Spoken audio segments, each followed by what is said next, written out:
Ms. Escobar. Thank you, Mr. Chairman.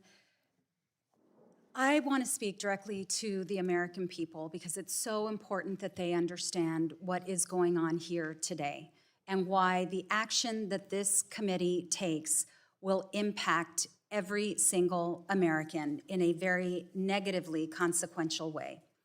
But first, let's look at what was promised by Donald Trump and other Republicans. Donald Trump said on day one, he would lower the cost of living for Americans, he would defeat inflation, and we would be entering into a golden era in the United States. Well, Donald Trump has been in office for nearly a month. Congress has been in office for about 6 weeks.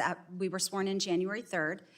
And in case you didn't see the news, inflation is up, and Americans are demanding that we address the high cost of living that they are enduring. The price of eggs, through the roof. Housing is unaffordable. And we have yet to hear Republicans do anything to address the high costs that this last election hinged on. And instead, what do we get? We're getting this budget markup, which will make the rich richer, and because of the cuts, it will make millions of Americans sicker, poorer, and hungrier. And let me tell you, Democrats, we all want to cut waste, fraud, and abuse. Don't let them fool you into thinking that we don't want to cut waste, fraud, and abuse. The problem is what you're hearing from Elon Musk and Donald Trump and other Republicans who are repeating misinformation. You're hearing a focus, for example, on foreign aid. You're hearing some outright lies, and they refuse to correct the record, unfortunately. All of that is a distraction from the cuts they are actually going to make, which will be on the back of the American people.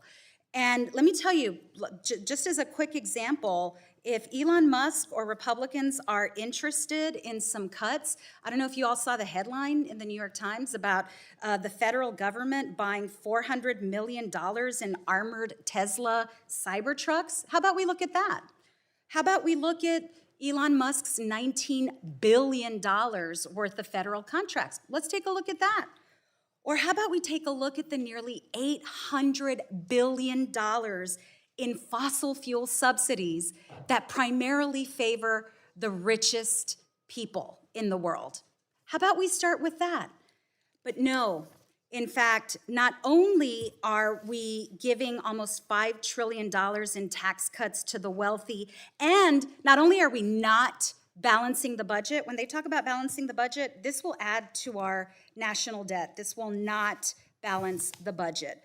But in my district alone, this will cost El Pasoans their health care and programs that help address food insecurity.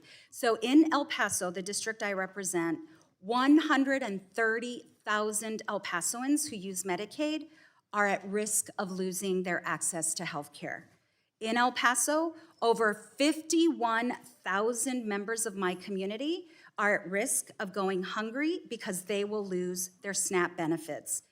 And because my Republican colleagues love to go after the Affordable Care Act, the 95,000 El Pasoans enrolled in the ACA would see a 100% increase in their premiums.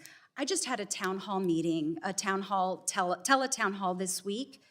Record number of constituents participating, everyone scared. I have 20,000 federal employees in my district who are afraid they will be unemployed soon.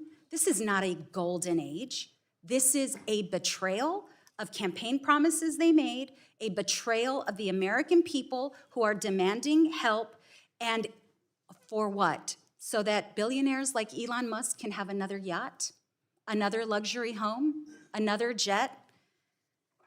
They have the majority, but we are going to do everything we can to shine a light on what they are doing to the American people. Mr. Chairman, I yield back.